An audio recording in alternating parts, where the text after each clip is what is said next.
सबको नमस्ते, सबको प्रणाम और thank you very much for joining me today again in my class. हम 17th चैप्टर को पढ़ रहे हैं और 17th चैप्टर में हम ये देख रहे हैं कि भगवान कृष्ण ने अपनी चर्चा और बात जो है वो प्रकृति के गुणों से शुरू की है।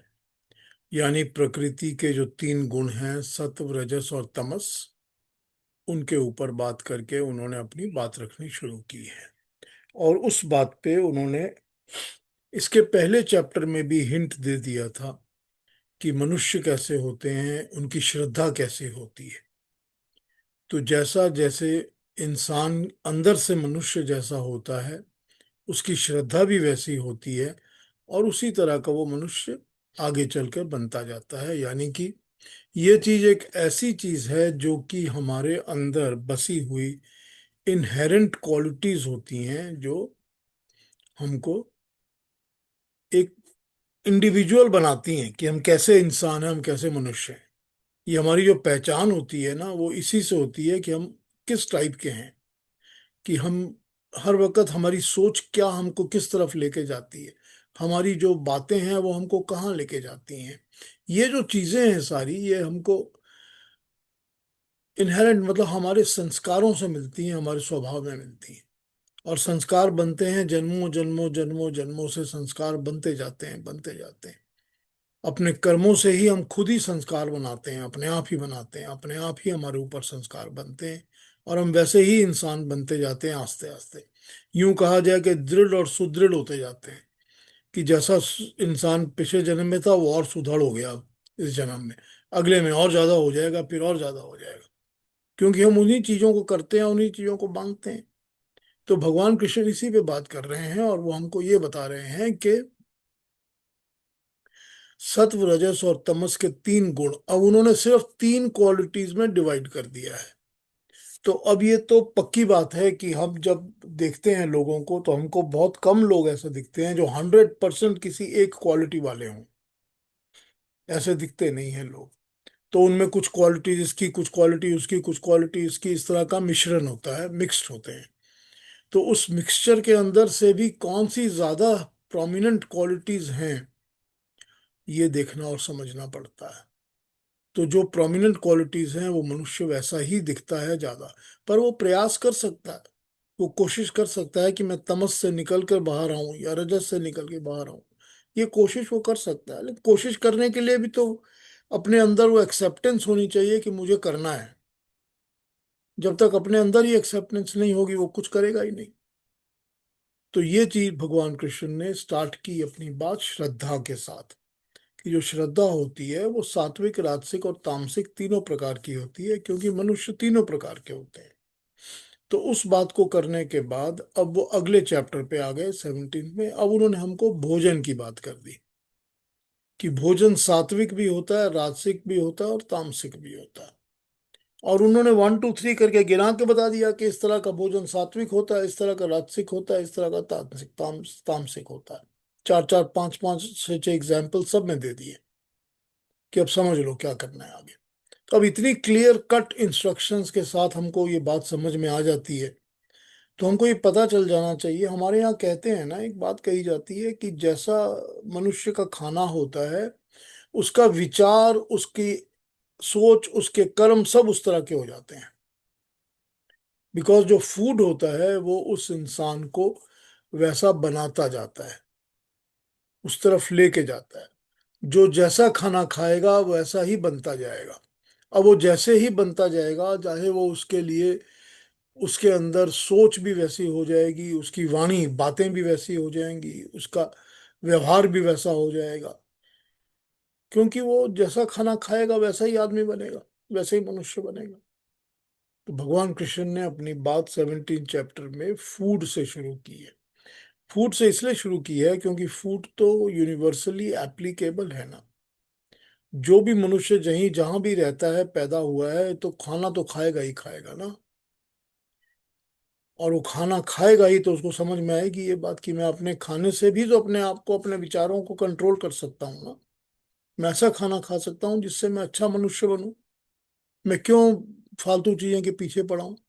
लेकिन वही बात है ना कि मन और अंदर का दृढ़ ज्यादा स्ट्रांग है, या जबान की जो टेस्ट बड है वो ज्यादा स्ट्रांग है? कि टेस्ट बड कहती है यही खाना है तो मन उसी तरफ चल पड़ता है, चाहे बुद्धि बोले कि मत खाओ तो भी मन चल पड़ता है। तो फिर मनुष्य वैसा ही बनता जाता है जैसा उसका जबान उसको लेके जाती है या टेस्ट उसको लेके जाता है। यही हम बातें कर रहे थे। तो मैंने शुरू करना था आज, तो आज मैं स्टार्ट करता हूं आपके साथ। ये जो हम एक भोजन का मंत्र बोलते हैं ना, मैं आज वो भोजन के मंत्र से शुरू करता हूँ अपनी बात। हम लोग जो खाना खाते समय बोलते हैं मंत्र, भोजन का, फूड का, वो मैं शुरू करता हूँ उसके साथ। ये मैंने अपने हाथ का लिखा हुआ भी है और किसी और के भी किताब में लिखा हुआ ये है। तो दोनों में से कोई एक पढ़ देता हूँ पहले आप। यजुर्वेद के यजुर्वेद के 11वें अध्याय का 83 मंत्र है। 1183 ऑफ यजुर्वेद। ये मंत्र कहता है, अन्न पते नस्य नो देह नमी वस्य सुष्मिनः प्रप्रदातरम तारिशः ऊर्जो नो देहि द्विपदे चतुष्पदे। ये मंत्र है। हम लोग बोलते भी हैं, जब हम लोग फूड के लिए खाते हैं तो इस मंत्र को हम बोलते हैं। अब ये मंत्र मैं आपको इसका अन्वेषण, एक एक शब्द बताता हूँ अलग अलग। ये मंत्र ये कहता है कि हे परमात्मा, हे अन्न देने वाले प्रभु, तू हमें निरोग, बिना रोग वाला और बल देने वाला अन्न प्रदान कर, जो हमको बल देगा और निरोग रखेगा। बल जो हमको शारीरिक, मानसिक, आत्मिक बल देगा। इस जगत में अन्न आदि का दाता को प्रकृष्ट रूप में प्रपूर, बहुत बड़ा, खूब बड़ा कहा है। तो हमारी संतान, पशु, सबको अन्न और बल प्रदान कर। ये तो इसकी एक बात हो गई जो कि हम मंत्र को नॉर्मली पढ़ते हैं। इनके अगर शब्दों को देखेंगे तो हम देखते हैं कि ये अन्न पते से शुरू होता है। अन्न पते शब्द का मतलब होता है औषधि अन्नों के पालन उत्पन्न करने वाला प्रभु, जो पुरोहित है, जो सबके हित में काम करता है, हम सबके हित में, हम सबके फेवर में, हम सबके लिए, अच्छाई के लिए। हित, अच्छाई, हमारा हमारा लाभ, हमारा फायदा। जो हमारे फायदे के लिए सब काम करता है वो हमारा लीडर है, हमारा नेता है, हमारा परमात्मा है। वो औषधि पूर्ण अन्न को देता है। अब ये देख लीजिए कि अन्न के अंदर क्वालिटी ये है कि उसके अंदर औषधि होती है, यानी उसके अंदर वो दवा होती है जो हमको इलाज करती है, हमको ठीक रखती है। वैसा अन्न देता है जो हमको उत्पन्न और पालन दोनों करता है। पैदा, उत्पन्न करता है, और पालन, पालन पोषण करता है। अन्न पते, न हमारे लिए, अनमीवस्य, रोगों का नाश करके सुख को दान देने वाले, रोगों का, बीमारियों का नाश करके सुख देने वाला। ठीक। सुष्मिना, बहुत सारा बल देने वाला, बलकारी, बल देने वाला, जो हमको ताकत और बल देता है। तो बल और ताकत जो होती है वो शारीरिक, आत्मिक भी होती है, शारीरिक भी होती है, वैचारिक भी होती है। सब चीजों का बल जो देता है वो देने वाला परमात्मा। अन्नस्य, अन्न को, हमारे अन्न को, प्रदेही, अति प्रकर्ष के साथ दीजिए। और इस अन्न को, अप्रदेयी का मतलब है कि हे परमात्मा, बहुत ज्यादा, खूब, बढ़ बढ़कर, बढ़ चढ़कर हमको दो। हम परमात्मा से यही प्रार्थना करते हैं, सबको बहुतायत रहे, सबको बहुत मिले। इसका मतलब है कि हम कभी नहीं चाहते कि कोई इंसान दुनिया में भूखा रहे, कोई इंसान ऐसा हो कि जिसको खाने को ही नहीं मिलता। हम तो यही प्रार्थना करते हैं कि सभी को परमात्मा, हम तो कहते नहीं मेरा, हम तो कहते हैं न, हमारा, सबका। हम तो कभी भी एक से इंडिविजुअल प्रार्थना करते नहीं है। तो ये हम यही कह रहे हैं कि प्रदातरम, दातरम, देने वाला, तारिशोह, तृप्त करके, तथा न हमारे, द्विपदे चतुष्पदे, हमारे दो पैर वालों को भी और चार पैर या मल्टीपल पैर वालों को भी। हे परमात्मा, बहुत अन्न दे, पालन पोषण कर और सुखी रख। इसके साथ साथ जब हम द्विपदे चतुष्पदे ऊर्जम देही की बात करते हैं तो हम ऊर्जा तो कहते ही हैं कि ऊर्जा दो परमात्मा, लेकिन हम इसके साथ साथ दो पैर चार पैर के सबको थैंक्स भी बोलते हैं। कि भाई कोई खेत में जाके अन्न को काट के लेकर आ रहा है तभी तो हमको मिल रहा है ना, तभी तो मिल रहा है। कोई ना कोई तो गाय है दुनिया में जो दूध दे रही है, तभी तो हमको दूध मिल रहा है ना, तभी तो घी मिल रहा है। तो हम उनको थैंक्स भी करते हैं। इसी मंत्र के द्वारा जब हम अन्न पते का मंत्र पढ़ते हैं तो हम उनको थैंक्स भी करते हैं। तो अब ये तो बेसिकली हमारा मंत्र है। ऊर्जम ऊर्जा, पराक्रम, देही धारण करो, इनको धारण कर लो आप। तो हम मनुष्यों के लिए भी और पशुओं के लिए भी प्रार्थना करते हैं। जब हम द्विपदे और चतुष्पदे कहते हैं तो उसका मतलब होता है मल्टीपल। चार पैर हो, चाहे वो छह पैर का कीड़ा हो, चाहे वो सेंटीपीड हो 100 पैर वाला, हम सबको चतुष्पदे में बोल बोल देते हैं। तो चतुष्पदे से जितने भी प्राणी हैं सबका भी लाभ के लिए हम प्रार्थना करते हैं कि उनको भी। अब देखिए ना, जो भी पैदा होता है इस सृष्टि के अंदर, जो भी पैदा होता है उसको उसका खाना मिलता है। चाहे वो कीड़ा हो, चाहे वो पंछी हो, चाहे वो मकड़ी हो, चाहे वो कुछ भी हो, जो भी सृष्टि में पैदा होता है उसके लिए परमात्मा ने उसका खाना बनाया हुआ है। जो एकदम डेजर्ट में पैदा होता है, सहरा में पैदा होता है एकदम, उसके लिए भी उन कीड़ों के लिए भी भगवान ने खाना बनाया हुआ है वहीं पर, उनको भी वहां खाना मिल जाता है। जो बड़ी बड़ी आइस के पहाड़ों में और स्नो की जगहों में, अंटार्कटिक ओशन में, आर्टिक ओशन में, इन जगहों में पैदा होते हैं, उनके लिए भी परमात्मा ने खाना प्रोवाइड किया होगा। हर जगह परमात्मा ने सबके लिए अन्न दिया हुआ है। और यही हम प्रार्थना करते हैं कि हे परमात्मा बहुतायत में सबको अन्न दो, और हमारे लिए जो भी जो कुछ प्रोवाइड कर रहा है उन सबको हम जैसे प्रभु को थैंक्स बोलते हैं, उनको भी सबको हम थैंक्स बोलते हैं, उसी तरह जैसे ही हमको प्रोवाइड कर रहे हैं। अब दूसरा विचार ये है कि जब हम अन्न पते का मंत्र बोलेंगे और मंत्र बोल के परमात्मा को थैंक्स करके, परमात्मा की सृष्टि में बनाई हुई चीजों को थैंक्स करके जब हम खाना खाएंगे तो ऑब्वियसली हम तामसिक खाना नहीं खाएंगे।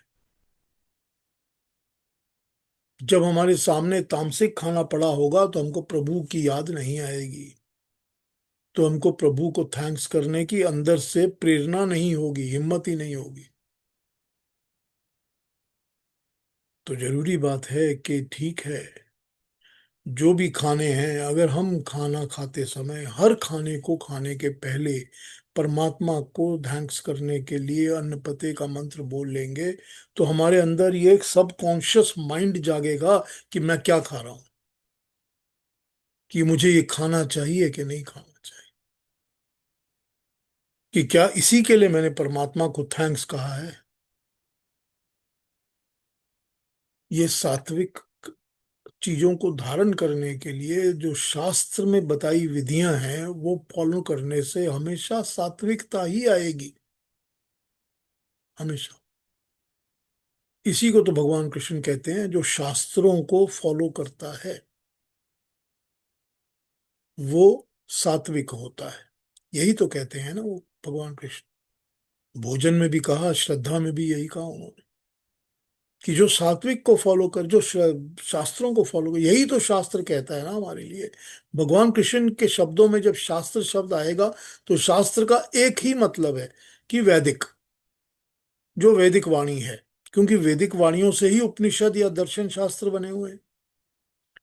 तो उनके लफ्जों में तो सिर्फ वैदिक वाणी ही आएगी, क्योंकि वो तो सारी बातें ही योग दर्शन या न्याय दर्शन या सांख्य दर्शन से करते हैं, या उपनिषद से करते हैं, ईश उपनिषद से करते हैं।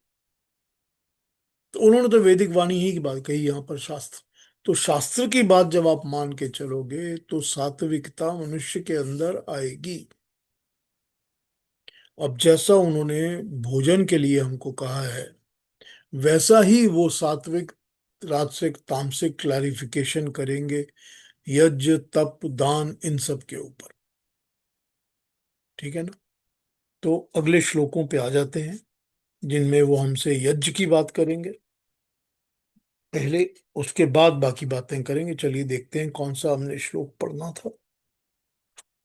नंबर पे आते हैं।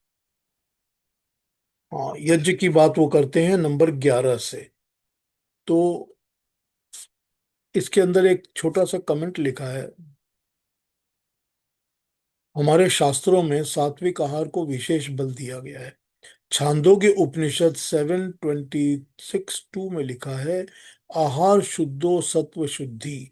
आहार शुद्ध होगा तो शरीर वाणी मन शुद्ध हो जाएंगे। ये छांदोग्य उपनिषद से कोट किया यहाँ पर उसके आगे जो ये बता रहे हैं नंबर 11 से, वो अब यज्ञ की बात करेंगे। तो हम एक साथ नंबर 11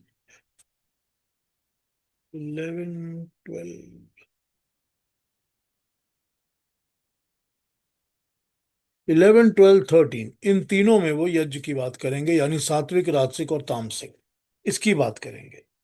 उसके बाद वो तप पर आएंगे। पर ये तीन श्लोक पढ़ देते हैं, इन पर आज बात कर लेते हैं। यज्ञ की बात जो है उसको पढ़ देते हैं।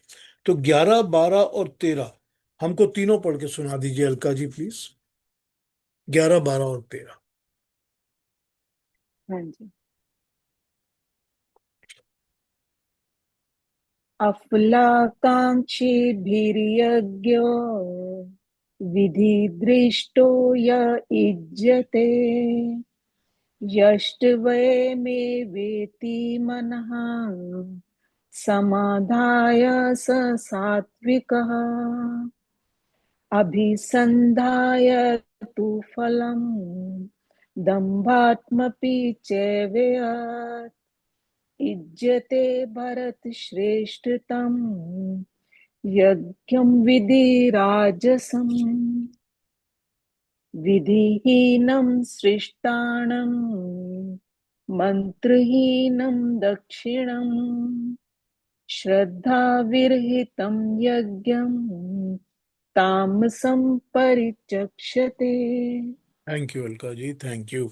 तो ये तीन यज्ञ के मंत्र हैं जो हमने यहाँ पर देखने हैं। अब पहली बात तो ये है कि यज्ञ के ऊपर वो कई बार अपनी बात कर चुके हैं कि वो यज्ञ किसको कहते हैं। ठीक। यज्ञ का मतलब वो कई गीता में यज्ञ जब रेफरेंस आता है तो उसका क्या मतलब होता है, उस पर हम आते हैं। लेकिन पहले मंत्रों को देख लेते हैं इनका मतलब क्या है। जो 11 नंबर है वो कहता है, जो यज्ञ फल की आकांक्षा छोड़कर, फल यानी कि यज्ञ में कोई फल मिलेगा मुझको, कर्म फल की तरह यज्ञ फल मिलेगा कि मैं ये कर रहा हूं ताकि मुझको ये मिले, यानी कि कामना।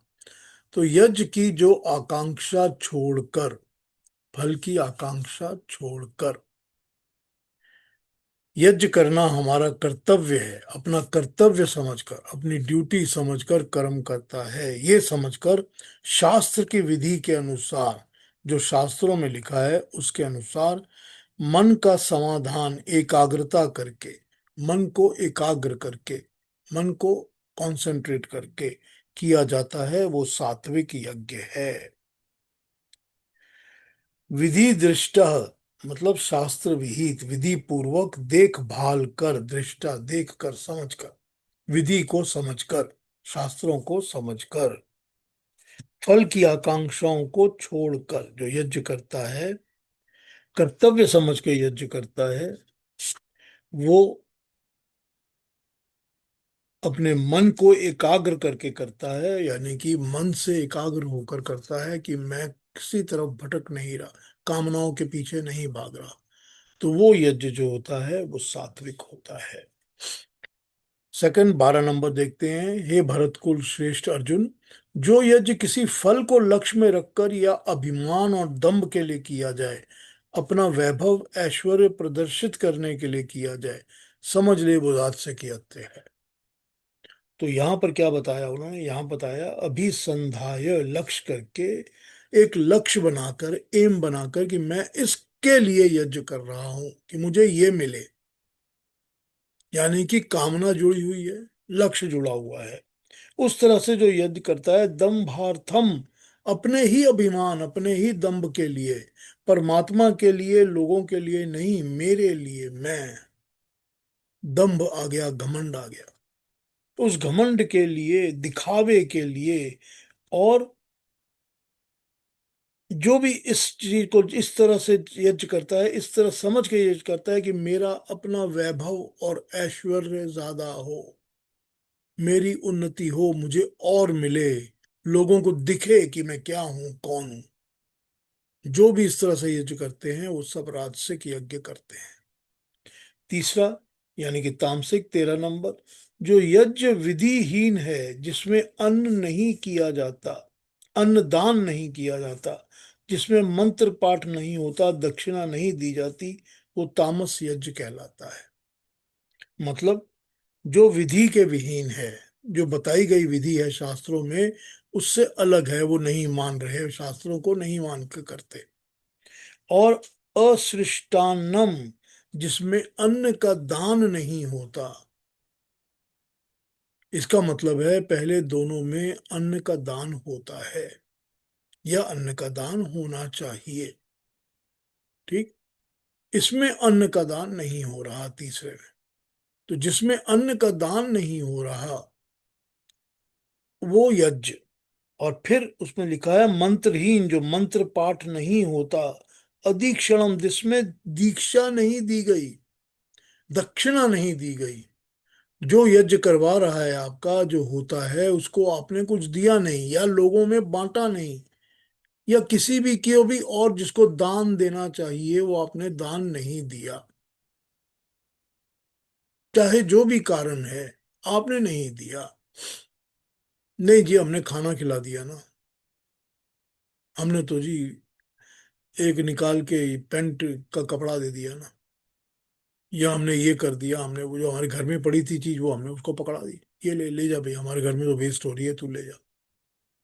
ये दक्षिणा नहीं होती, ये दान नहीं होता, ये सब तमस है।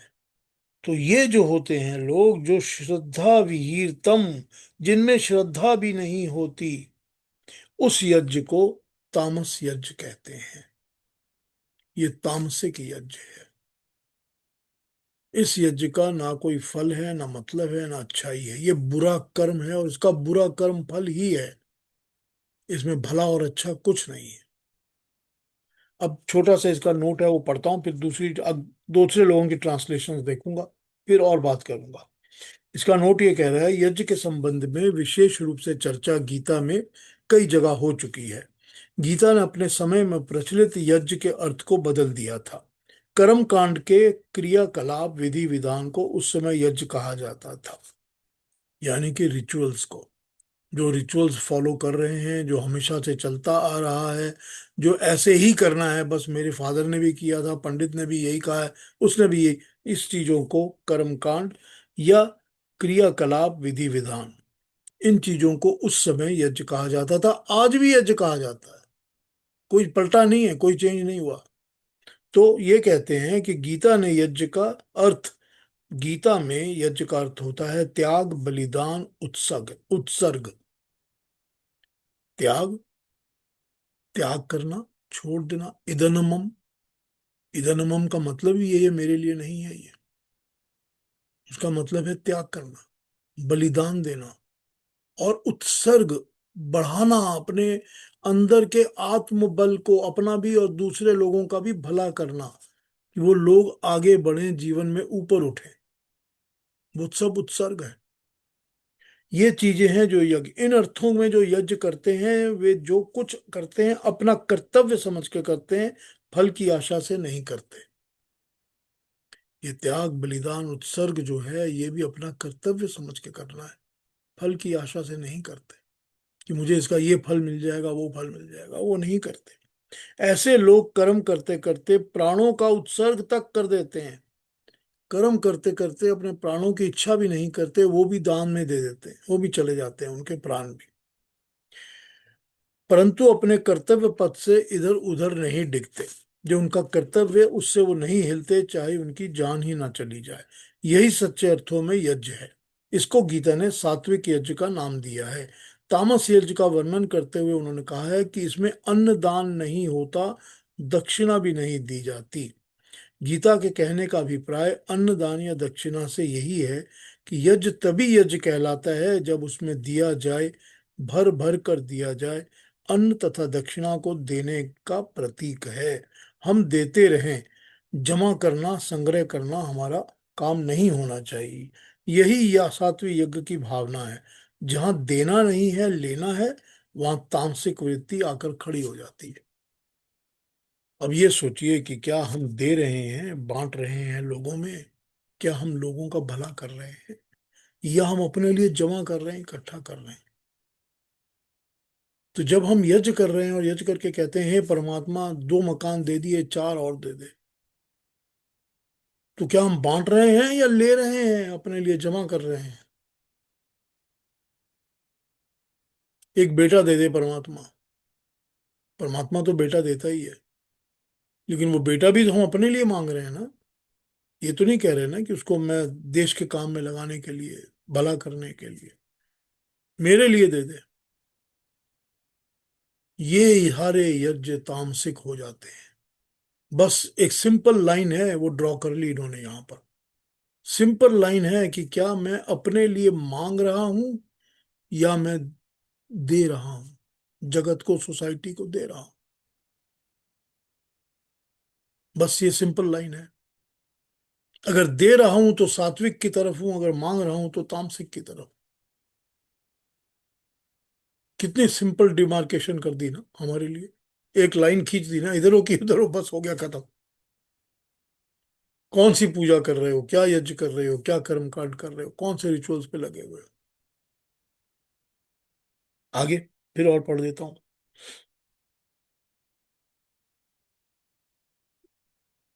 यज्ञ एक कर्म है। गीता ने यज्ञ को निष्काम कर्म कहा है। 11वें श्लोक में सात्विक यज्ञ की विधि दृष्ट को विधि दृष्ट कर्म कहा है। विधि दृष्ट का मतलब होता है शास्त्रों के द्वारा आदिष्ट।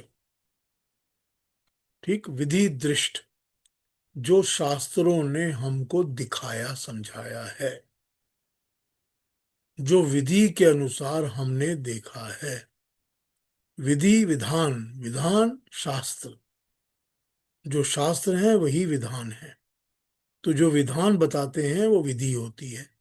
तो विधि दृष्ट जो विधान शास्त्रों ने हम लोगों को समझाया, दिखाया है, शास्त्रों के द्वारा आदिष्ट, आदेश किया गया और दिखाया गया, बताया गया, समझाया गया, दिखाया गया। ठीक। शास्त्रों में कर्म के 4 प्रकार कहे गए हैं: काम्य, निषिद्ध, नित्य और नैमित्तिक। ये 4 तरह के कर्म शास्त्रों में बताए गए हैं। काम्य, काम, निषिद्ध, नित्य और नैमित्तिक। काम्य कर्म, सकाम कर्म, सारी दुनिया जो करती है उसको काम्य कर्म कहते हैं, जिसमें कामना होती है, जिसमें कामना होती है वो काम्य कर्म है। निषिद्ध कर्म तो बुरे होने के कारण निषिद्ध हैं, जो कि मना किए गए हैं, हम वो भी करते हैं, लेकिन उनको हम निषिद्ध कर्म कहते हैं, जो मना किए गए बुरे कर्म हैं। नित्य कर्म वो जो हमको हर रोज करने ही पड़ते हैं और हम करते ही हैं। नित्य कर्म हमको रोज करने पड़ते हैं। खाना हमको रोज खाना पड़ता है, नहाना धोना रोज करना पड़ता है, पढ़ाई लिखाई रोज करनी पड़ती है, अपने काम के लिए रोज जाना पड़ता है, ये सब नित्य कर्म है। और अखीरला बताया नैमित्तिक कर्म। नैमित्तिक निमित्त के हिसाब से, जो किसी विशेष निमित्त से, विशेष कारण से किए जाते हैं। नैमित्तिक जो किसी एक निमित्त के लिए, पर्पस के लिए, कोई एक पर्पस हमको जो करना है उसके लिए जो कर्म किए जाते हैं, उनको नैमित्तिक कर्म कहते हैं। विशेष कारण से किए जाते हैं। गीता सात्विक यज्ञ को नित्य कर्म की श्रेणी में गिनती है। स्वार्थ का त्याग करना, बलिदान के लिए तैयार रहना सात्विक यज्ञ है। गीता ने इस तरह से इसका वर्णन कर दिया है ताकि हमको सात्विक और राजसिक का पता चल जाए। नित्य कर्म हमारे सात्विक हैं या तामसिक हैं, ये हमारे विचार पर और हमारे कर्म पे डिपेंड करेगा। क्योंकि नित्य कर्म हमको सबको करने ही है। तो नित्य कर्म को करते समय हमारा जो बैलेंस है वो इस तरफ है या उस तरफ है, हमारा जो थॉट है वो किस तरफ है? क्या हम सात्विक की तरफ सोच के कर्म कर रहे हैं या राजसिक की तरह कर रहे हैं? क्या हम सात्विक यज्ञ कर रहे हैं कि हम दे रहे हैं दक्षिणा और दान, या हम ले रहे हैं? बस यहीं पर हो गया सारा फर्क। दूसरों की ट्रांसलेशन पढ़ देता हूँ, फिर इस पे फिर से आ जाओ। 17, 11, 12, 13।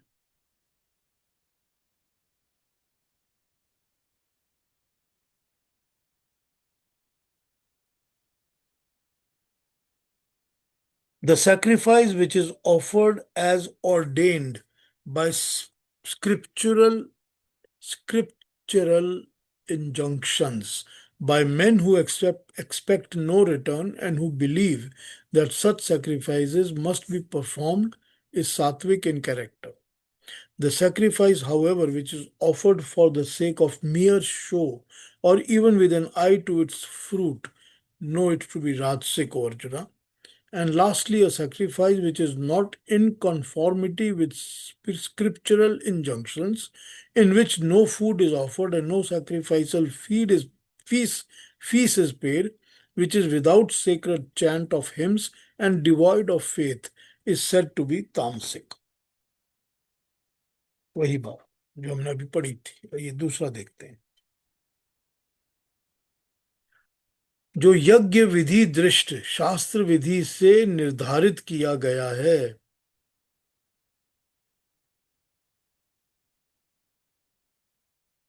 कहां पर इन्होंने इसको बंद किया है? उसी शास्त्र विधान पर पुनः बल देते हुए अर्जुन, शास्त्र विधि से नियत किए हुए यज्ञ जिसे करना ही कर्तव्य तथा जो मन को निरोध करने वाला है, जो फल को न चाहने वाला पुरुषों द्वारा किया जाता है मनुष्यों द्वारा, वो यज्ञ सात्विक है। जो यज्ञ केवल दंभ के आचरण के लिए ही किया जाया हो, फल के उद्देश्य को बनाकर किया गया हो, उसे राजसिक यज्ञ समझ। यह कर्ता यज्ञ की विधि जानता है, किंतु दंभाचरण या फल को उद्देश्य बनाकर करना ही अमुक वस्तु मिलेगी या ये लोग मुझे देखेंगे प्रशंसा करेंगे, यज्ञ कर्ता वस्तुतः राजसी है। और जो यज्ञ शास्त्र विधि से रहित हो, जो अन्न की सृष्टि करने में असमर्थ हो, मन के अंतराल में निरुद्ध करने की क्षमता से रहित हो, दक्षिणा अर्थात सर्वस्व के समर्पण से रहित हो, जो श्रद्धा रहित है, ऐसा यज्ञ तमस यज्ञ है। ये तू तामसिक यज्ञ समझ।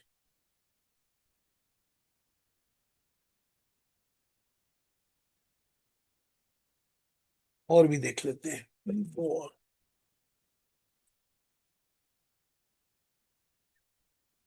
जो संगठन व्यक्तिगत स्वार्थ की अभिलाषा से रहित होकर प्रभु सेवा करनी ही चाहिए, इस प्रकार मन को एकाग्र करके शास्त्र विधि के अनुसार किया जाता है, वो सात्विक है। चाहे वह प्रतीक यज्ञ हो, चाहे वास्तविक यज्ञ हो। ठीक। चाहे वो एग्जैक्ट बैठकर ही पूजा पाठ कर रहा हो और चाहे वो जिंदगी में अपना कर इसको एज अ सिंबल करता रहता हो। जो संगठन समारंभ फल को सामने रखकर और दिखावे के लिए किया जाता है, उसको तू राजसिक यज्ञ जान। जो शास्त्र विधि से हीन, जिसमें लोक कल्याणार्थ अन्न तक नहीं दिया जाता, जो मंत्रोच्चारण के बिना होता है, जिसमें कार्य कर्ताओं को दक्षिणा नहीं दी जाती, जो श्रद्धा रहित मन से किया गया हो, उसको तू तामसिक यज्ञ समझ। एक और लास्ट।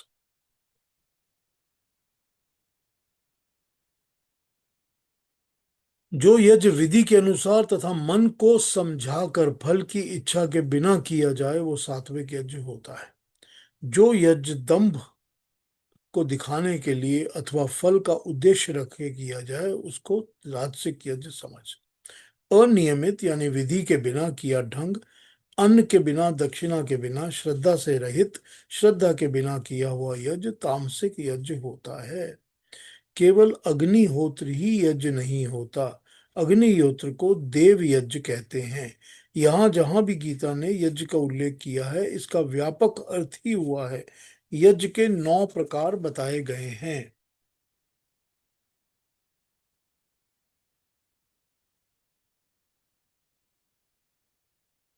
वास्तव में संसार का कोई भी कार्य जब मनुष्य समाज के सांझे हित के लिए किया जाता है तो वो यज्ञ कहा जाता है। कोई भी मनुष्य काम करता है जो सारी सोसाइटी के लिए साझा होता है, सबके सबके हित में होता है, सबके फेवर में होता है, उसको यज्ञ कहा जाता है। एक व्यक्ति का निजी व्यापार अथवा उद्योग धंधा भी यज्ञमय हो सकता है।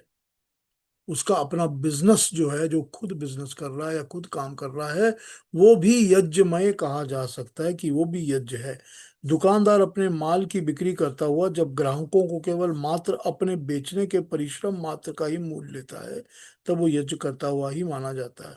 जो कुछ वो अपने परिश्रम का लेता है वो यज्ञ का शिष्ट भाग कहलाया जाता है। सात्विक यज्ञ की व्याख्या इसी प्रकार है। अगर दुकानदार कोई सामान भी बेच रहा है तो उसको ये पता है कि मुझे अपने घर के लिए, अपने पालन पोषण के लिए कितने चाहिए, उतनी मात्रा लेकर ही बाकी के सामान की कीमत में वो ऐड करता है। तो ये भी वो यज्ञ ही कर रहा है, सोसाइटी का भला ही कर रहा है। ये सब कुछ सात्विक यज्ञ की व्याख्या आता है। यह शास्त्र में कहे अनुसार विधि युक्त होना चाहिए। इसका मतलब ये है कि समाज में अथवा राज्य में किसी व्यापार अथवा उद्योग के जो नियम उपनियम हैं उनका पालन होना चाहिए। व्यापार तथा उद्योग ऐसा ही होना चाहिए।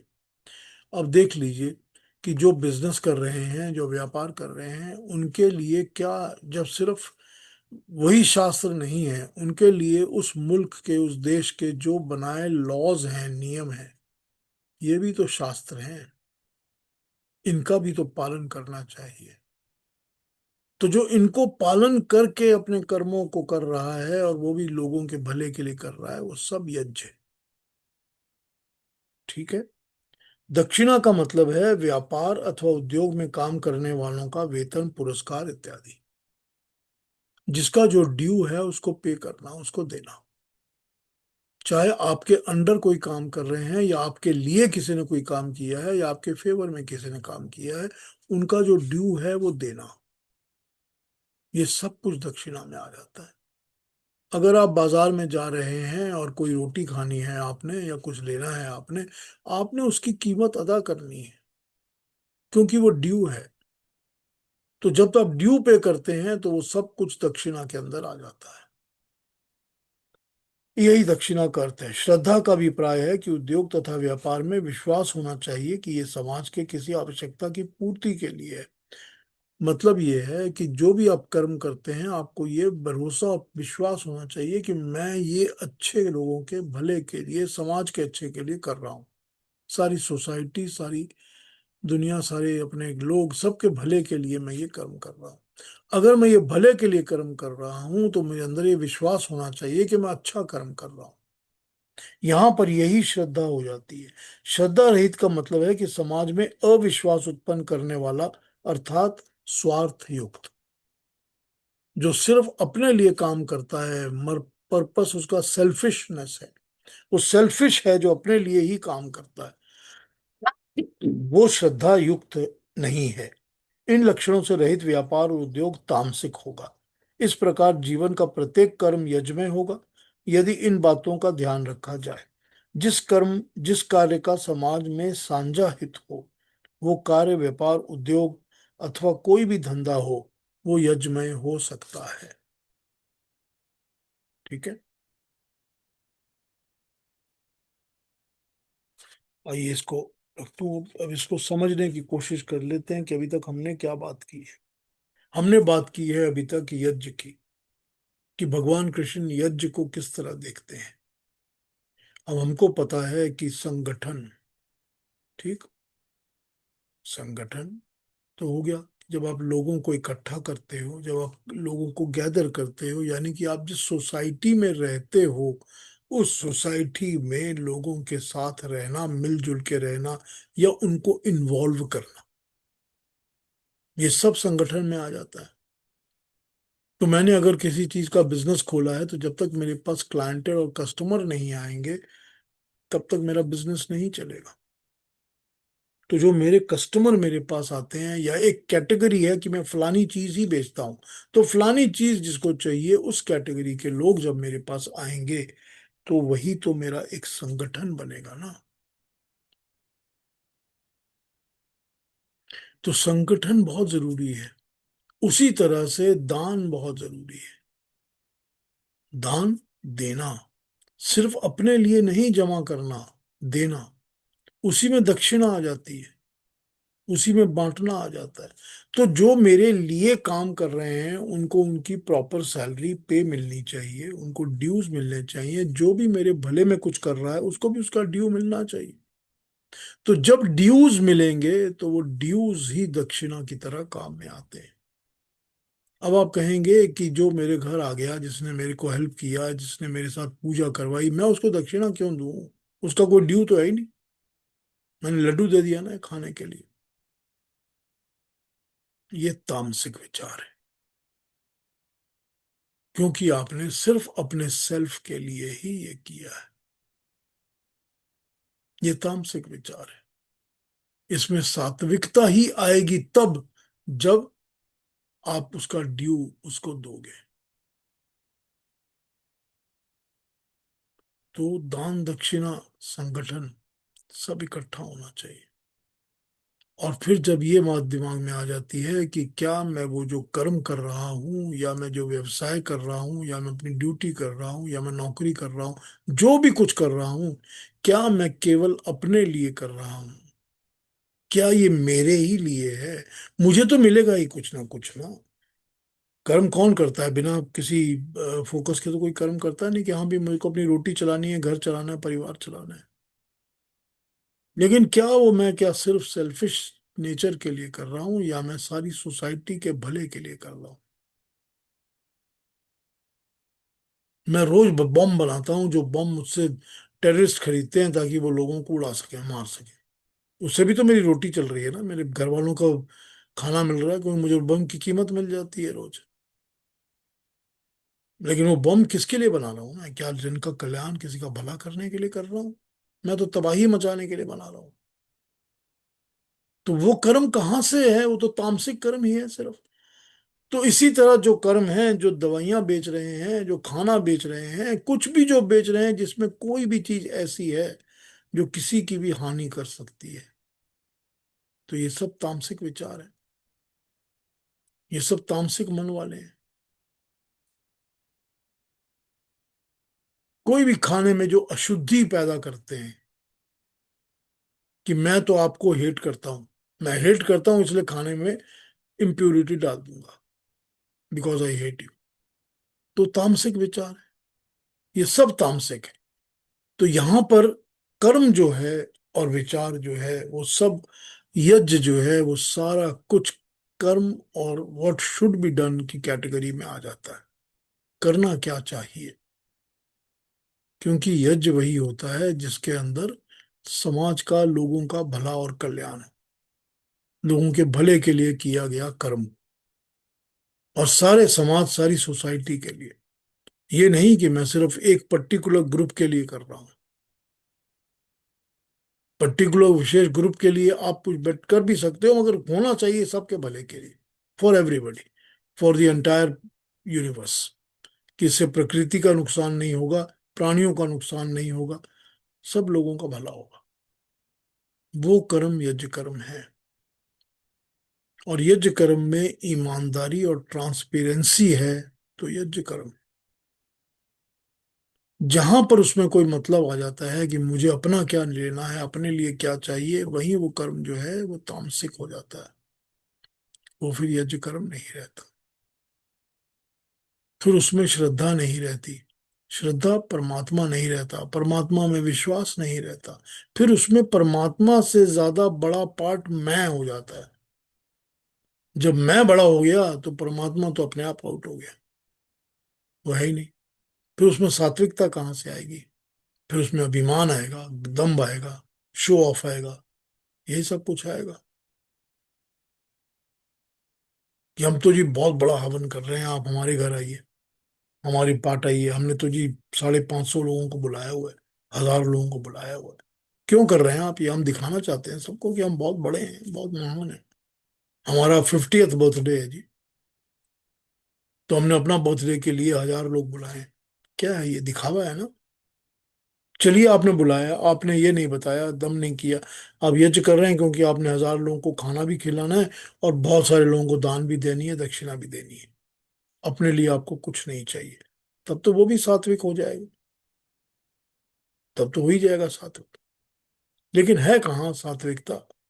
यहाँ जहाँ दम्भ आ गया, जहाँ शो ऑफ आ गया, जहाँ अपने लिए आ गया कि मैं, इतने लोग जो आएंगे वो तो मुझको ही तो आशीर्वाद देंगे, उसमें बहुत सारे लोग तो गिफ्ट भी लेके आएंगे, तो ये सारा कुछ ही तामसिक हो जाएगा, फिर वो सात्विक नहीं रहेगा।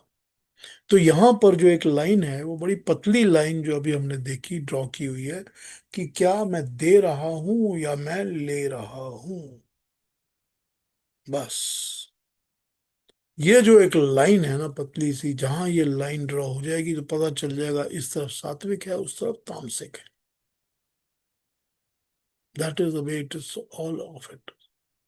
ये भगवान कृष्ण हमको यज्ञ के बारे में समझा रहे हैं कि यज्ञ जो होता है, यज्ञ क्या होता है। सिर्फ बैठकर पूजा पाठ कर लेना यज्ञ नहीं होता। सिर्फ बैठकर कर्म कर लेना कि मैं तो जी हवन कर रहा हूँ, अग्निहोत्र कर रहा हूँ, मैंने हवा यज्ञ कर लिया, वो सिर्फ यज्ञ नहीं होता। यज्ञ का मतलब ही होता है हर एक अपने जीवन के, अपनी लाइफ के एवरी एक्शन, हर एक कर्म को ऐसे करना कि वो सब संसार के भले के लिए हो, सिर्फ मेरे पर्सनल पर्पस, अपने लिए नहीं हो, सेल्फिश पर्पस नहीं हो। ये यज्ञ कर्म है। और उसके बाद मैं यज्ञ कर्म में जमा कुछ नहीं कर रहा हूं, अपने लिए समेट नहीं रहा हूं, मैं दान दे रहा हूं। मैं दान दे रहा हूं। हमारे एक प्राइम मिनिस्टर थे ना हमारे देश के, इंडिया के, लाल बहादुर शास्त्री। उनके पास दो धोतियां थी। एक धोती पहनते थे और एक शाम को आकर अपने हाथों से धोते थे। खुद बैठ के, प्राइम मिनिस्टर थे वो, खुद वॉशरूम में जाके अपनी धोती धोते थे, टांग देते थे कि अगले दिन इसको पहन के जाऊंगा। और फिर जो धोती दूसरी आती तो दूसरी तो पहन लेते थे। एक दो ही धोतियां थी उनके पास बस। और प्राइम मिनिस्टर रहने के दौरान उनकी धोती किसी जगह खूंटी में अटक कर थोड़ी सी फट गई। उन्होंने नई नहीं खरीदी थी, उन्होंने अपने हाथों से टांका लगा दिया था। वो स्टिच की हुई अपने हाथों से धोती, उसी को पहनते थे। क्या होता है ये देखिए किसी मनुष्य के विचार में, कि मैं तो इतना बड़ा प्राइम मिनिस्टर हूं, मेरे सामने 8 गाड़ियां, पीछे 8 गाड़ियां, 5 स्टार होटल। होता है ना। और ये फर्क होता है ना, सात्विक चिंतन में और तामसिक चिंतन में फर्क होता है ना। इसी से पता चलता है कि मनुष्य की थॉट प्रोसेस क्या है, और वो मनुष्य कैसा है। वो सात्विक मनुष्य है या वो तामसिक मनुष्य है। तो ये जो यज्ञ कर्म के द्वारा भगवान कृष्ण ने लाइन खींची है हमारे लिए, ये हमारी जिंदगी के हर एक कर्म के लिए, क्योंकि वो तो शुरू से ही निष्काम कर्म की बात कर रहे हैं। तो अगर कर्म निष्काम होगा तभी तो यज्ञ सात्विक होगा। अगर कामना वाला कर्म होगा तो यज्ञ भी तो कामना वाला होगा, फिर वो सात्विक तो हो नहीं सकता, अच्छा तो हो नहीं सकता। तो यहां पर यही भगवान कृष्ण हमको समझा रहे हैं कि सात्विकता और तामसिकता को समझ लीजिए। बीच का तो एक्शन सब कर रहे हैं, वो नित्य कर्म में आ जाता है। नित्य कर्म तो सबको करने हैं। सबको जिंदा रहना है, खाना खाना है, बाथरूम करना है, ये सब कुछ करना है सबको। लेकिन अपने कर्मों को करते समय किस समय हम सात्विकता की तरफ ध्यान दे रहे हैं या तामसिकता की तरफ ध्यान दे रहे हैं? कि ये कुछ पूछना हो, कहना हो तो पूछ लीजिए मेरे से, जो बोलना। हाँ, बोलिए बोलिए बोलिए, केतु जी बोलिए।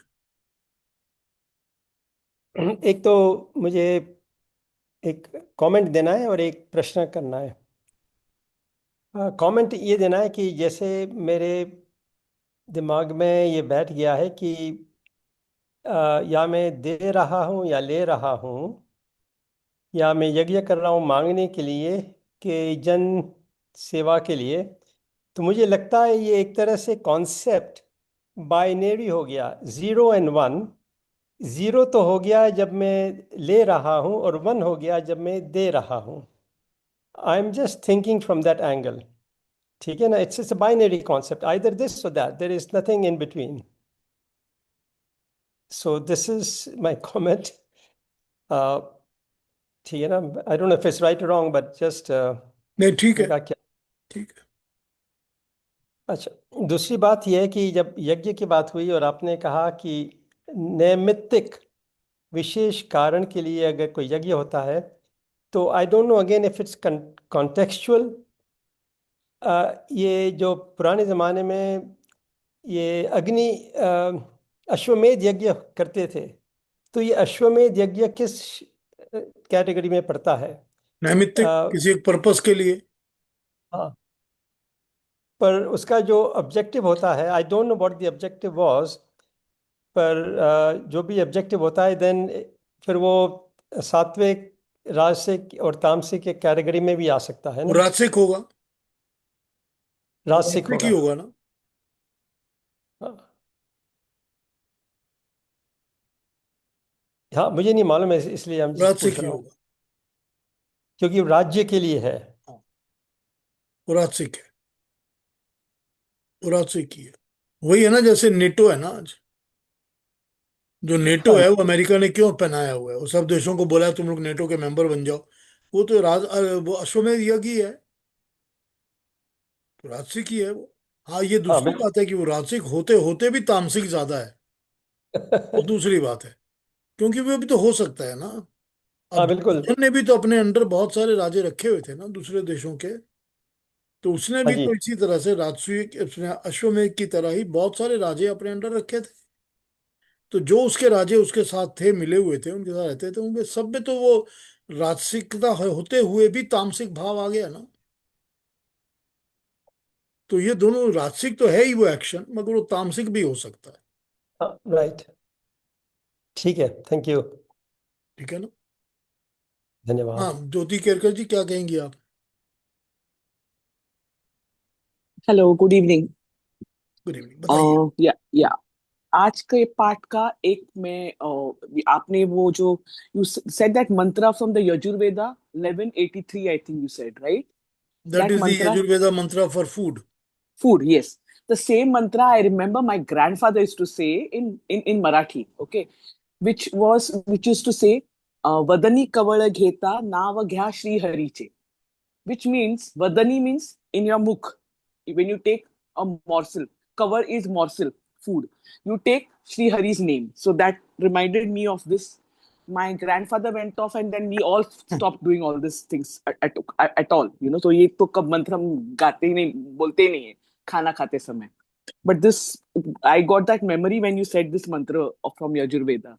The second thing if you allow me, I wanted to talk something about the food thing that you spoke last time when we had बोलिए। conversation. Okay. In Mahabharat, which is nearly 5,000 years back, Bhagwan Krishna was talking about food. Okay. When he divided the sattvic food in the 9 ways, how it should be. Now, if I think of Mahabharat, we are not even aware of what food they used to have. According to me, what I can remember in whatever I have read is I can remember Sudama उनके लिए पोहा लेके गया था, or maybe it is kurmura लेके गया था, puffed rice बोला है. So I don't know what between the two he took for Krishna. So that's one food we came to know about. Second is the गैया थे, तो उन लोग वृंदावन में रहते, तो दूध का ये बहुत होता था. So this we know. Then Draupadi के थाली में उनको एक अन्न का ये मिला, तो maybe rice was there. तो राइस का, तो फूड का ये न होके बाद what was the sattvic food these people used to have is something which came into my mind. You know, I was just thinking कि क्या ये भी हो गया कि गोवर्धन पर्वत जब उन्होंने उठाया, तब अभी अभी भी हम लोग भगवान कृष्ण को 56 भोग लगाते हैं. Because for a week, for 7 days, he stood, and it seems he used to have 8 meals a day. 7 into 8, 56 छप्पन भोग लगाते हैं. तो जो 56 भोग हम अभी भी लगाते, will that come in sattvic or will it come in rajasic? Is what my question was to you. देखिए देखिए, इसका सिंपल आंसर ये है कि certain things are there which have been always there and which will remain always. Hmm. तो अब ये तो हमको पता ही है कि भगवान कृष्ण और उनको गायों से बहुत प्यार था, तो गाय का Correct. पालन Hmm. करते थे, तो गोपाल Hmm. कहते हैं उनको। Hmm. जो गऊ को पालन करते हैं वो गोपाल हैं। तो उनके पास तो दूध दही घी वगैरह की बहुत आयत थी ही। तो एक तो ये समझ में आ जाता है कि all that is coming from the milk products everything is सात्विक। समझ में आ जाता है। Absolutely, yes. Hmm. उसके बाद हमको ये समझ में आ जाता है कि अन्न जो भी था वो तब भी था और आज भी है, क्योंकि खेतों से जो उगता है वही तो खेतों से तब भी उगता था, Hmm. जमीन में से वही उगता था। कोई ऐसा तो है नहीं कि नया बीज हमने डेवलप करके, जो तरकारी कभी या टमाटर कभी होता नहीं था या आलू कभी होता नहीं था या चावल कभी होता नहीं था, वो सडनली इस सेंचुरी में होना शुरू हो गया। बहुत कम चीजें हैं ऐसी, आपको रेयर चीजें ऐसी दिख जाएंगी जो डेवलप हो गई, लेकिन पहले से ही तो सब कुछ था ही ना। Hmm. तो ये चीज तो आप ऐसे समझ लीजिए, लेकिन इसके पीछे सबसे ज्यादा इंपॉर्टेंट चीज ये है Hmm. कि यू नीड टू अंडरस्टैंड कि खाने का स्वरूप कैसा है, how have you procured it, what the food really is, what does it contain. Hmm. ये सब चीजें सात्विकता की तरफ आपका दिमाग और ध्यान लेके जाती हैं। हैव यू, आपने किसी को मार के खाना खाना है, तब Hmm. वो Hmm. तामसिक ही है ना। Correct. So here the question is कि when you are able to analyze कि whether the feelings, whether the dedication, whether what has been prescribed, everything is to the point, तो सात्विक है। नहीं Okay. है तो तामसिक है, खराब है खाना। चोरी किया हुआ खाना तामसिक है, चाहे अच्छा खाना भी हो। Hmm. तो ये तो सात्विकता और तामसिकता जो है, it does not make a difference on the time era, as long as the period of any time is concerned, 2000, 5000, 10,000 years, it has to be the same. दूसरी चीज ये है कि जब हम Hmm. 56 भोग की बात करते हैं तो उसका मतलब होता है कि in our concept we have 56 types of prepared food जो यूजुअली हम लोग बनाकर ऑफर कर सकते हैं। Okay. Hmm. तो जो भी Okay. हम 56 टाइप, अब आप अगर 56 भोग को रियली देखेंगे तो Hmm. गुजरात में अलग बनते हैं, महाराष्ट्र में अलग टाइप के बनते हैं, यूपी में अलग Yes. होते हैं और बंगाल में अलग होते हैं। तो 56 तो होते हैं पर उनके आइटम्स चेंज हो जाते हैं। Right. तो जब आइटम्स चेंज हो जाते हैं तो उसका मतलब तो यही है कि डेडिकेटेडली हम यही ऑफर करते हैं आपको कि अब ये एक वो सिंबॉलिक है ना कि हमने, मतलब how much food can you eat. आप 56 Yeah. चीजें तो एक साथ खा नहीं सकते। Hmm. तो हम अगर आपको 56 ऑफर कर रहे हैं तो इसका मतलब है कि 56 हमने आपको इतना एम्पल दे दिया है that we are trying to give you more. उसके पीछे Hmm. यही फीलिंग है कि look what we have done for you, we are doing a lot for you. So वहां पर ये फीलिंग के साथ 56 भोग आ जाता है। And it doesn't make a difference कि उसमें कौन इंग्रेडिएंट्स कब थे। जो सब जगह की अलग अलग प्रथा है, अपनी अपनी अलग जगह होनी भी चाहिए, क्योंकि सब जगह अलग अलग चीजें उगती हैं, Hmm. सब जगह नेचर अलग चीजें पैदा करती है।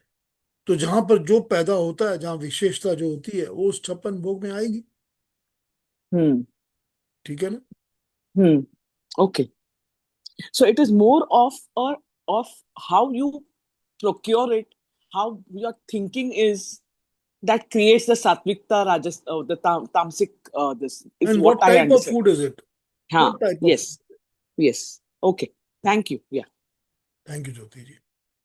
हाँ जी, और कोई कुछ पूछेंगे, कुछ कहेंगे? Any more questions? हाँ इंदिरा बहन, आप म्यूट हैं, अनम्यूट करिए। नहीं इंदिरा बहन, अनम्यूट करिए।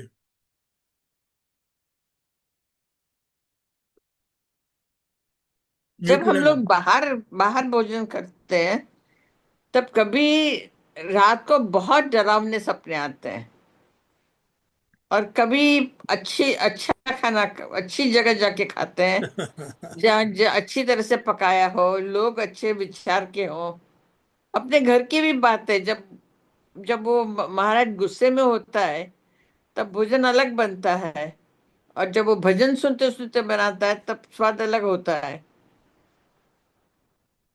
नेचुरल है ये, बिल्कुल ठीक कह रही हैं आप, ये बिल्कुल नेचुरल है।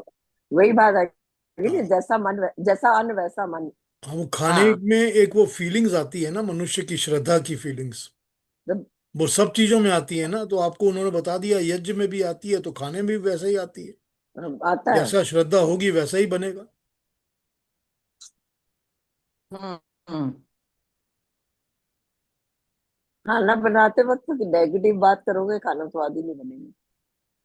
तभी तो माँ के हाथ का खाना सबसे स्वाद लगता है ना, हाँ, क्योंकि वो क्योंकि निष्काम वो उसमें भावना से प्यार ही प्यार खिलाती है भरा ना। होता है, माँ का प्यार भरा होता है ना। वही ना, निष्काम प्यार होता है। हम्म, हाँ। तभी तो अच्छा लगता है ना। जी ऐसे एक रिसर्च भी हुआ है आ, अमेरिका में कि गायों को म्यूजिक सुनाते सुनाते अगर आप दूध धोते हैं तो उसकी मात्रा भी बढ़ जाती है। बिल्कुल, बिल्कुल। सो इसमें ये रिसर्च भी है कि प्लांट्स के सामने म्यूजिक चलता है तो बेटर फ्रूट निकलता है। हाँ, हम्म राइट। अच्छा, ये भी है। Very good. ये रिसर्च भी है और ये दिखाया भी गया, बताया भी गया। यही नहीं है, पानी जो होता है, मैं आपको बताऊं, जापान में एक एक्सपेरिमेंट मैंने देखी थी इस पर, गूगल में, कि वो पानी को रखा हुआ उन्होंने दो अलग जी अलग जी, बड़े या ग्लास के जार में। उसमें एक इधर और दूसरा इधर, और कहते थे स्टूडेंट्स को कि जब आप अंदर आते हो रूम में, तो इस वाले पानी को आप अच्छी प्यार भरी बातें बोलो, अपने मन की बातें बोलो, थैंक यू बोलो। और दूसरे पानी को या इग्नोर करो, या आपके मन में जो गुस्सा है वहां निकालो। अब ये अच्छा। देखिए, ये काम करके फिर उन्होंने किया क्या, फिर उन्होंने इधर का पानी प्लांट में डाला, उधर का पानी प्लांट में डाला, इधर के पानी को प्लांट में डाला, प्लांट अच्छा ग्रो हुआ, उधर का पानी जिसमें डाला वो मर गया प्लांट। ओ, ये इतना फर्क पड़ता है असर, हमारी जो हमारे अंदर जो होती है ना चीज, हम्म उसका हर चीज पे असर पड़ता है। भावनाएं तो सबसे बड़ी बात। बहुत फर्क पड़ता है ये। तो जी, ध्यान। पीयूष जी, एक सत्य कहानी है, एक सत्य कहानी है हाँ जी। कि एक खेडूत हुआ करता था जो तरबूज उगाया करता था। तो जब तरबूज की सीजन खत्म होने लगती थी तो गांव के सारे बच्चों को बुलाता था। बोले जितना खाना हो खाओ, बस एक चीज है, उसके बीज आप वहीं फेंको। वो उसको, तो तब तक जब तक ये खेडूत रहा तब तक तो खूब प्रगति हुई उन लोग की, खूब प्रॉस्पेरिटी बढ़ी, खूब सारे निकलते थे फल। और जब उसका बाप मर गया, जब खेडूत मर गया, उसके बच्चे बोलते हैं ये तो सब बेकार की बात है, इतने सारे तरबूज कोई बच्चों को ऐसे ही खिला देता है। तो उन्होंने बंद कर दिया। तो कुछ सालों में सारा खेत ही वो सूख गया। वही पुरुषार्थ से सब कुछ होता है ना। हाँ जी, if I can add something. दान, यस सीता जी बोलिए। हाँ, ये जो खाने के बारे में बात कर रहे थे, एनर्जी लेवल्स के बारे में बात कर रहे थे, and this Japanese experiment on water, इससे सिर्फ वहां पर ने they also tried it scientifically to prove under a microscope. उन्होंने चेक किया था, वो मॉलिक्यूलर स्ट्रक्चर में भी फर्क पड़ा। There's a huge difference in the molecular structure between the two samples of water, या which confirms, it's not just a belief, that it is a confirmed kind of a theory that yes, positive energy can be transmitted through food and water. Yes. So it's not just the maker, it's also the person who's consuming. खाते जब भी, जब खाने का test खाने वाले के mood पे भी होता है। हाँ, वो भी है। खाना बनाने वाला और खाने वाला दोनों के मूड पे डिपेंड करता है। तो when you eat in a public place, in an event or something, sometimes there is argument, conflicts in the event, शादी में वगैरह झगड़ा होता है। तो when you come home, you start throwing up, when you start rejecting the food. Yes. I mean, you think it is only with you. Lots of people go through this. Probably this is because you are more receptive than many people. So if you are sensitive to these things, definitely you do feel that. तो कई बार अपने साथ भी होता है, yeah. So नहीं, yeah, I was just अन्न को देवता बना गया है, और देवताओं का निरादर करोगे या अच्छे से नहीं करोगे, रिस्पेक्ट से नहीं खाओगे तो अपने जी, आप ही उसको बेस्वाद लगेगा ही ना। yeah. If आपने you don't अन्न receive की it मतलब देवता positively, का अनादर किया। देखिए, जब कोई चीज का क्वालिटी चेंज होती है कि वो पानी जो है वो अच्छा कर रहा है या वो पानी जो है वो हानिकारक है, बुरा कर रहा है, तो ऑब्वियसली उसके अंदर मॉलिक्यूलर स्ट्रक्चर चेंज हुआ है ना। हाँ जब मॉलिक्यूलर स्ट्रक्चर चेंज हुआ है तभी तो उसका असर दूसरी तरह से होगा ना। बिल्कुल बिल्कुल। तो ये तो जरूरी बात है ना। तो अब ये देखिए, हमारे अंदर, हम लोगों के अंदर, किसी भी मनुष्य मानव के अंदर कितना ज्यादा, क्या कहा जाए उसको, कितनी ज्यादा ताकत है, कितना ज्यादा हमारे अंदर, अपने अंदर पावर है कि हम किसी भी चीज के मॉलिक्यूलर स्ट्रक्चर्स को हम लोग ऑल्टर करके, चेंज करके, इंप्रूव करके रख सकते हैं। हम लोग जानते हैं कि नहीं जानते, हम करते तो हैं ही, सब के सब करते हैं।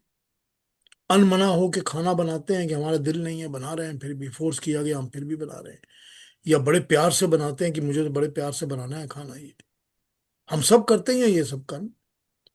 और हम जानते ही हैं कि कभी कभी हम जब बाहर जाके खाते हैं तो we always, there are many times when we are not able to take it properly, हमको प्रॉब्लम हो जाती है खा के।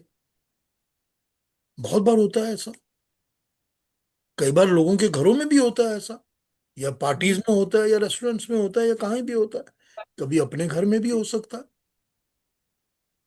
तो ये तो देखिए, एवरीथिंग इज दी, वही जो बताया गया कि श्रद्धा का भाव, कर्म का भाव, वही जो बताया गया। कितनी सिंपल सिंपल लाइफ की चीजें हैं जो हम अपनी जिंदगी में उतार कर अपने आप को हम चेंज कर सकते हैं। हमको रिमाइंडर मिल जाते हैं कि देखो, तुम सात्विकता की तरफ इस तरह जा सकते हो, तामसिकता को अवॉइड करो, इसको बंद करो, इसको मत करो। कितनी सिंपल चीजें हैं लाइफ की, वही तो अडॉप्ट करने के लिए हमको गीता ने ज्ञान दिया है ना। जी, और कोई कुछ कहेंगे, पूछेंगे, फिर कल बात करेंगे, नहीं तो टाइम तो हो गया बस। हाँ जी, एक कैसे चीज, जी। तब ये पॉजिटिव एनर्जी की बात आती है तो इसमें विचार का भी बहुत महत्व होता है। तो जिस घर में पॉजिटिविटी है, विचार है, तो लोग जब आते हैं घर में तो उनको पॉजिटिव वाइब्स महसूस होता है उनको, उनके घर में। तो this is just on the level of thinking. बिल्कुल होता है, 100% होता है, 100% होता है। कोई पॉजिटिव वाइब्स लाता है, कोई नेगेटिव वाइब्स लाता है, ये बिल्कुल महसूस होता है इस चीज का, बिल्कुल। ठीक है, तो कल मिले। सबको प्रणाम और नमस्ते। कल फिर मिलते हैं, कल आगे इस पर बात करेंगे। चलिए, Yeah, जी जी, thank Ram you. Ram, Thank सबको you. Ram thank Ram. You, Thank you. नमस्ते। नमस्कार।